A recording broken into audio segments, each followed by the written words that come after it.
ये आज की कहानी है स्वर्ग या नरक। ये कहानी है एक साधु और एक नर्तकी की।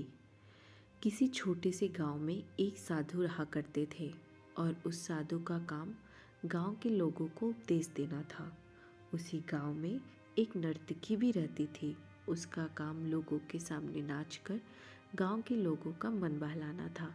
एक दिन गांव में कुछ कुदरती आपदा आ गई और ये साधु और नर्तकी दोनों उस कुदरती आपदा में मर गए।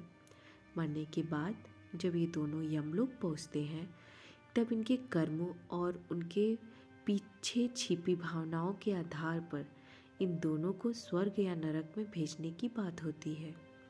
साधु को खुद को स्वर्ग में ही आश्रय मिलेगा, इस बात का अंदाज़ा था। दूसरी तरफ नर्तकी के दिमाग में ऐसा कुछ भी नहीं था। उसे तो सिर्फ फैसले का इंतज़ार था। तभी घोषणा होती है कि नर्तकी को स्वर्ग दिया जाता है और साधु को नरक। इस फैसले को सुनते ही साधु यमराज पर बहुत चिल्लाते हैं और उनसे क्रोधित होकर पूछते हैं कि यह कैसा न्याय है महाराज।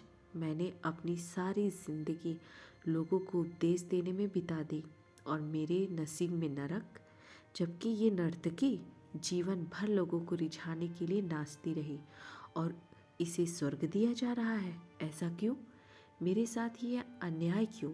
यमराज ने साधु को शांति से उत्तर देते हुए कहा कि ये नर्तकी अपना पेट भरने के लिए नाचती जरूर थी, किंतु उसके मन में यही भावना थी कि मैं अपनी कला को ईश्वर के चरणों में समर्पित कर रही हूँ, जबकि तुम लोगों को उपदेश देते हुए भी यह सोचते थे कि काश तुम्हें भी नर्तकी का नाच देखने को मिल जाए।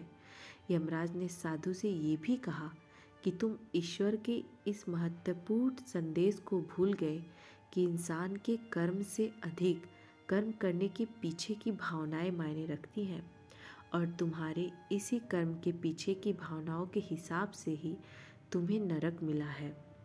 मोरल ऑफ स्टोरी, इस कहानी से हमें यही सीख मिलती है कि हम चाहे कोई भी काम करें, पर हमारे उस काम करने के पीछे की नीयत साफ होनी चाहिए।